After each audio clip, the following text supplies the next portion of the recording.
Hello and many thanks for joining OBN Horn of Africa. This is our weekly program, Diplomacy, and I'm Fantambalete hosting and producing this program.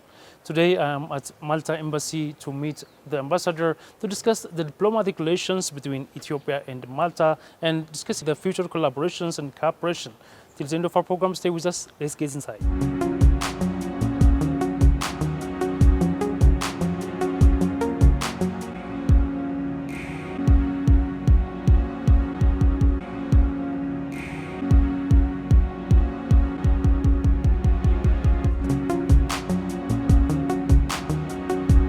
You're very welcome. Thank you very much. Welcome to Oromia Broadcasting Network and to your viewers. And I begin again, Uften. Wonderful. Merhaba. Welcome to our embassy. And please sit down. You're very welcome. And Thank you very much. I welcome you in my language. Merhaba fl-ambasciata ta Malta. L'ambasciata. Welcome to Malta Embassy, I think. Welcome to Malta Embassy. The Maltese language is actually unique in Europe because it's a national language which is Semitic. So it has a lot of comparisons, in fact, with Ethiopia. Let me talk about our numbers. We had Nain, but then we have Tlita, Erba, Hamsa, Sitta, Seba, Tminia. This is very similar to Amharic. Ras. The house, Beta, the Beit is the roof of the house. Ain, Bahar. But even for Oromo language, we have a famous Maltese priest, Father Angelo Mizzi, who was responsible for writing in Oromo language in the 1930s the first translation of the Bible into Oromo. And he used Maltese grammar in order to create the double consonants, which are such an important feature of Oromo language. That is a direct link with Malta in terms of the writing of language, a spoken language, being put into written form, where a Maltese academic was part of that in the 1930s. By the way, Malta is an island country located in the Mediterranean Sea, south of Italy and north of Libya. Today we will be discussing the diplomatic relations and cooperation with this special guest. Till the end of our program, stay with us. Ambassador, thank you for joining me. Thank you very much for the kind invitation. Namaste. Before we directly dive into our discussion, would you tell us a bit about yourself, please? My name is Ambassador Ronald Micallef. I've been posted to Ethiopia for the last 4 years. So I arrived here on the 11th of September, New Year's Day of 2021. So I have 3 children who live in Malta, so I try to visit them regularly, and my children come here as well. And one interesting thing about myself is that my children went to school in Addis, so I would like to think that they are both Maltese, but also slightly Ethiopian, because they spent 4 very happy years in school in Addis Ababa. Let's talk about Malta before going to the other questions. What is Malta known for and what makes it unique? Malta, I think, is known for being a small country with a big remit in the world. We are the smallest country in the European Union. So let's understand what that means. Our land size is 100 to 200 square kilometers. It's very small. It consists of 3 islands, one of which is uninhabited. But we have a very large population for the land mass. So our population density is close to 1,500 per square kilometer. However, the population itself is in the region of 600,000. So we're looking at the smallest country in Europe. However, it's a country which is highly respected. It was on the United Nations Security Council up to last December. It is a country that has a clear foreign policy, and it is a country that has proudly opened its embassy recently here, because Malta believes very strongly that in the big jungle that the world can be described as, both the large countries and the small countries, the elephant and the mouse, Ethiopia and Malta, should and must work together. All right, thank you very much. Let's come to the historical context of Ethio-Malta diplomatic relations. What is the historical context of Ethio-Malta diplomatic relations, and how has it evolved over time? Well, we opened our diplomatic relations in the 1970s.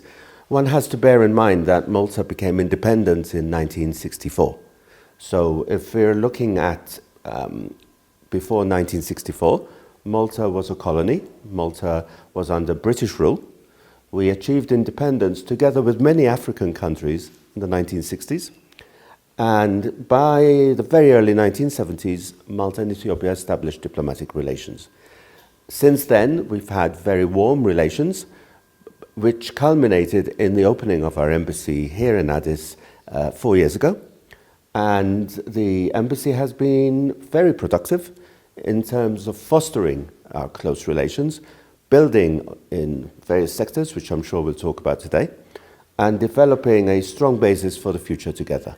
Wonderful, Mr. Ambassador. Since Malta opened its embassy in 2021, what impact has it had on Ethio-Malta diplomatic relations? Well, first of all, we were delighted that quite soon after we opened our embassy, we were honored by a visit to Malta by your Prime Minister, Dr. Abiy Ahmed, who came to Malta in 2022.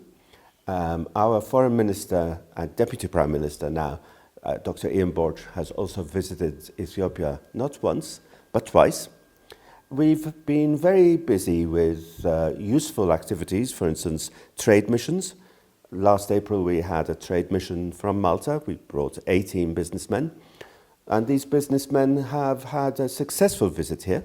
In fact, some of them have returned and are seriously looking at the possibility of investment in your country. In addition to that, we've been working in various sectors: education, culture, and institution building. So it's been a small embassy, but the most important achievement, I think, is the fact that we're here in this building in Bole. So after 4 years, having arrived here literally with a suitcase, we are now up and running, and we're delivering to a partnership agenda which our two countries have warmly received. How can economic cooperation and trade between Malta and Ethiopia be enhanced? I think that there are three elements to increased trade which are absolutely vital. One is the opening of embassies. If you don't have an embassy, it's very difficult. And through the embassy, we create knowledge of each other. We begin to understand the mentality of each other's countries, and we begin to take small but positive steps with investments in both countries. So I think opening the embassy was very much the first step. The second important step is the banking system, ensuring that capital can move from one country to the other, that there is a flow of not only ideas, but also capital and investment. So I'm pleased to see, for instance, that last week we had the opening of new African banks in Malta, which will greatly facilitate Maltese investors who wish to invest here, but also Ethiopian investors who want to invest in Europe. And the third and most important, I think, at this point, is the establishment of connectivity. And by connectivity, I mean flights between our two countries. We're still working on this, but I'm delighted that a year ago we had the first Ethiopian Airlines charter flight that came to Malta. It was a very successful visit, and the Ethiopian visitors to Malta were very impressed by our island's tourism potential. So that is a good start, but from charter flights we need to move forward, and we're working on that. We're finding a lot of cooperation from the relevant entities. So this is the next objective that we need in order to build stronger trade links. In which sectors do you see potential growth, especially in these business and trade ties?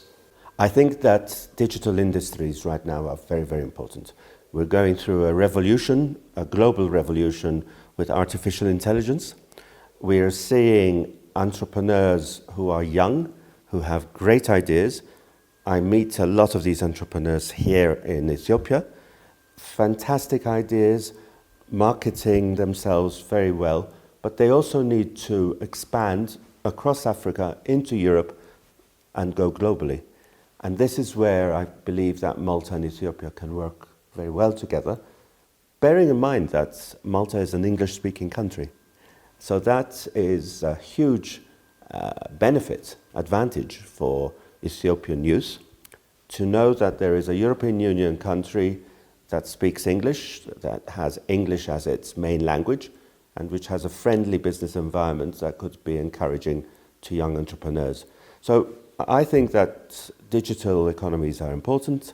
I also think that tourism is very important. Around tourism, I would talk about the film industry and how the film industry in my country generates a huge income, and I would like to see that industry being shared and developed together with Ethiopia. Remember that we have the deep blue sea, you have the green mountains. We can complement each other and create new narratives, new ideas to create new jobs for young people.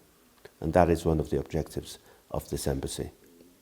Yeah, can we talk about the exchanges of the delegations, both from Ethiopia and Malta, as well as the higher officials' exchanges of visits to Malta and to Ethiopia? Excellent question. We were honored to have Prime Minister Abiy Ahmed visiting Malta approximately 18 months ago. It was the first visit by Ethiopian head of state. It was very warmly received. We were honored to have His Excellency in our country. Subsequently, our Deputy Prime Minister has visited Ethiopia twice. He has a very special feeling for this country.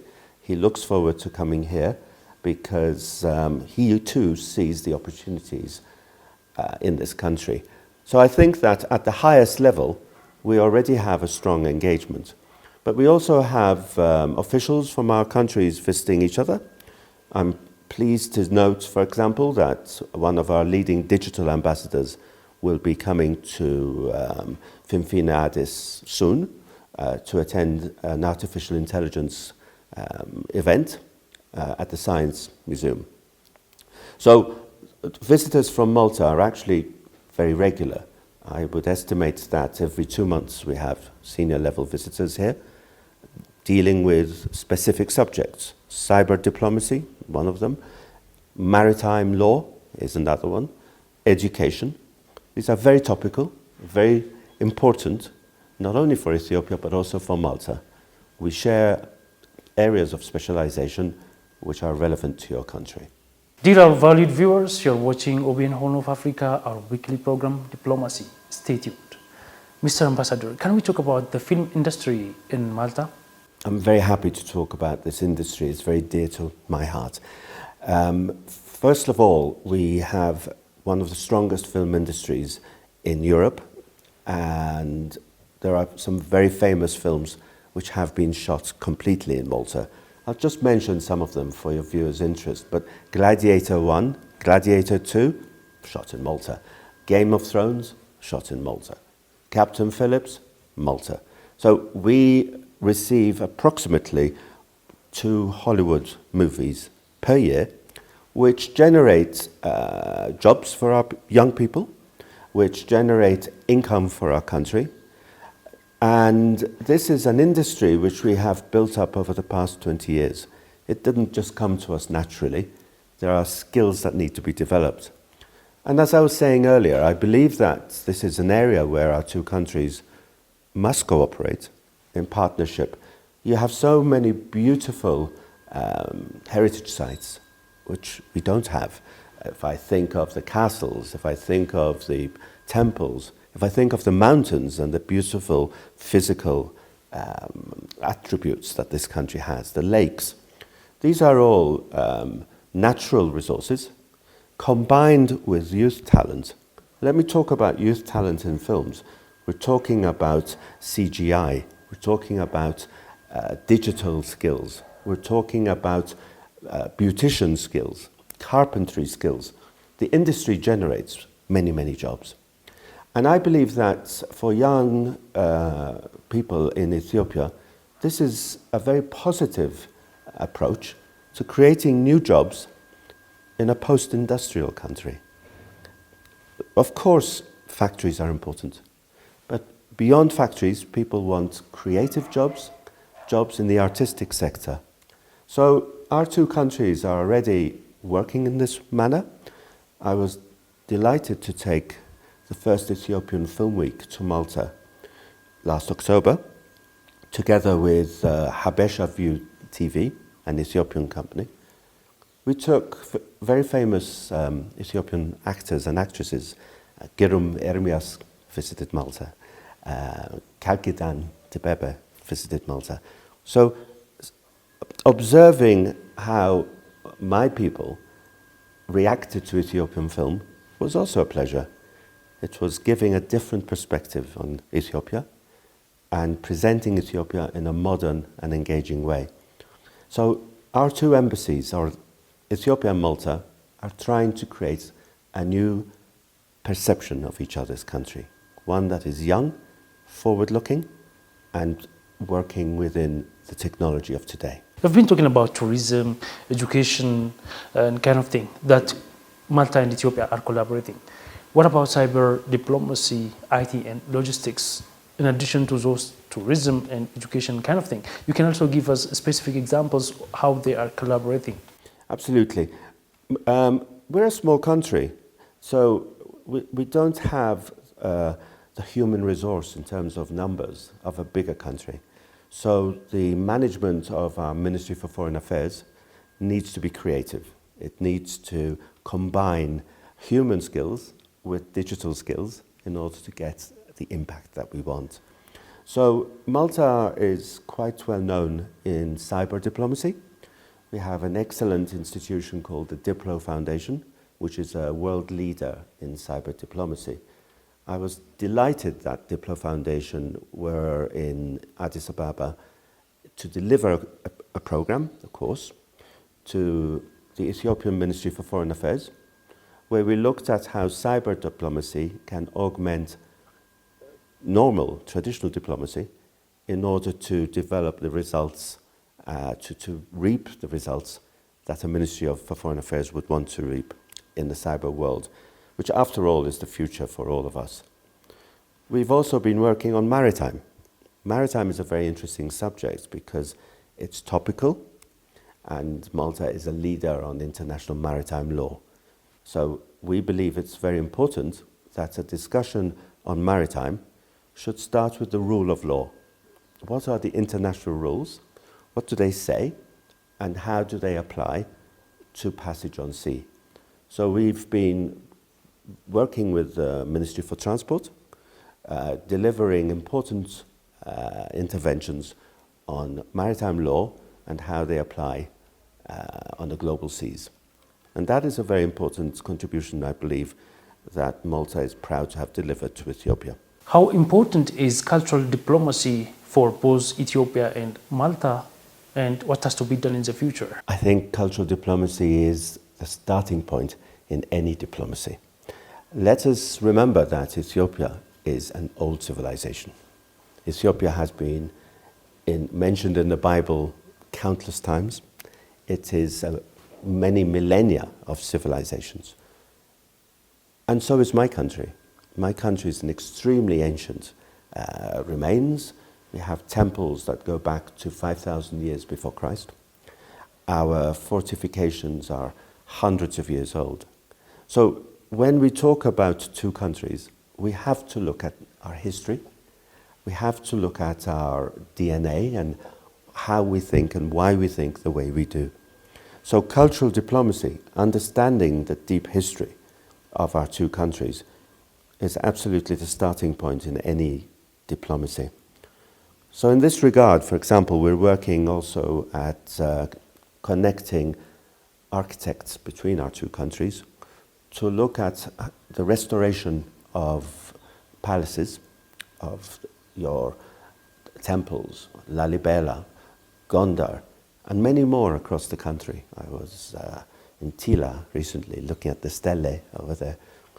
The amount of heritage in Ethiopia is incredible. But that heritage needs to be protected. It needs to be branded. People need to know that it exists. It needs to be brought up to the attention of tourists. But also it needs to be part of our own identity, a global identity. So As two countries with an ancient history, we try to work together in the restoration of antiquities, and we hope to do more of this going forward. I'm thinking of the tourism and cultural richness of Malta. Malta is known for the other things that I said before, and tourism plus culture.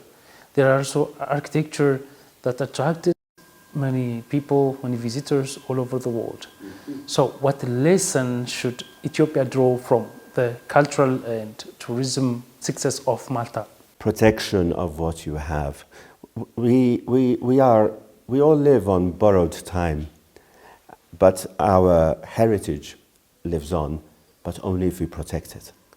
It's not automatic. Nature has an impact. The rains have an impact. As we open up our temples to tourism, even breathing has an impact with carbon dioxide impacting on the stones, on the frescoes. So we must never take for granted what we have inherited from the past.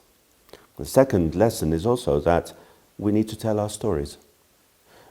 If we're looking at the churches, the temples, we need to be able to say what they mean to us so that the outside world understands. But heritage is not just temples and churches, it's also the way we live. Language is a heritage. The Oromo language is a heritage, Amharic is a heritage, our proverbs are a heritage, our food is a heritage, coffee is a heritage. So we have so much to share, and it's important that we give value to what we have inherited, not only for commercial reasons, but also to pass it on to the next generation. What potential do you see for tourism between Ethiopia and Malta, and are there any initiatives to be promoted? We have good numbers of Maltese people who visit Ethiopia, despite the fact that we're a small country. So we have actually seen numbers increasing from practically zero to a few hundred every year, which is a good start, given that the embassy is only a recent addition to the diplomatic community in Addis Ababa.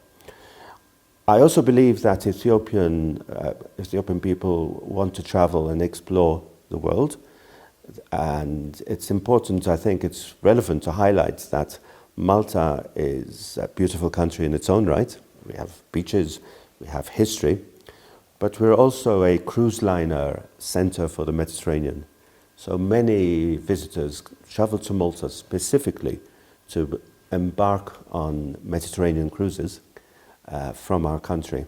So we have a tourist product which is young, which is historical, which is diverse, and which is recognized by the fact that we, for such a small island, receive 4 million tourists per year, which is an extraordinary number given the size of our country and the challenges of fitting 4 million people on an island that is so small. How is Malta contributing to development assistance in Ethiopia? Wonderful question. We are working especially, so apart from institutional partnership, I don't call it support, it is a partnership. We identify needs together. So I highlighted before AI and cyber, I highlighted maritime, but education is an area which everybody is very keen on. So I'm always proud to mention the fact that we have a Maltese school in Addis Ababa, which has been here for 55 years. And Kidane Mehret School was launched by Maltese missionaries 60 years ago. It has educated thousands of Ethiopians, and it's still going strong. With Kidane Mehret and other schools now, we are working on connecting classrooms, which is a project where our classrooms in Malta are connected to classrooms in Ethiopia, and the students talk to each other. They engage in curriculum activities together, learning about each other, the food they eat, what they do over the weekends, family structures. And this is, I think, is a very important contribution to education, to go from textbooks to people and people-to-people education. We also have a strong link through our University of Malta with Kotabe University of Education. Our Faculty of Education has visited regularly over the past 4 years, and we're looking at joint research activities so that we can develop skills together, create new knowledge together. So on development, our approach is very much to partner on identified needs, not as a large country with an open checkbook, but as a small country that's willing to share. And in this regard, we've been very busy, and I'll highlight one further project, which is a UNODC project, United Nations Organization for Drug and Anti-Corruption, which is funded by Malta, where children in Malta and children in Ethiopia learn about ethics in education, discuss these issues. Teachers are trained to engage in order to create an ethical society for a future which is artificial intelligence and digital education will be playing an increasing role. The challenges of the future need to be identified in the present, and Malta is seeking to do that, even as a small country, but on a large scale through digital platforms. What is your vision for Ethiopia-Malta relations? My vision for Ethiopia-Malta relations is that we get to know each other even more. I've been very privileged to be in this country. Ethiopia has given me more than I have given it. And I believe that there is so much for Malta to learn, so much to observe, that my vision is that the two countries can be working together, identifying respective strengths, respecting our journeys into the future, building a common future together. And the element of that is to get people together, universities together, businessmen together, so that we don't look at Ethiopia of today, but we look at Ethiopia of the future. And that is how I would like this embassy to identify its mission going forward. Thank you very much, Mr. Ambassador. If you have any final remarks you would like to make, please do. Or any message you would like to forward. I thank the Maltese community in this country who have contributed.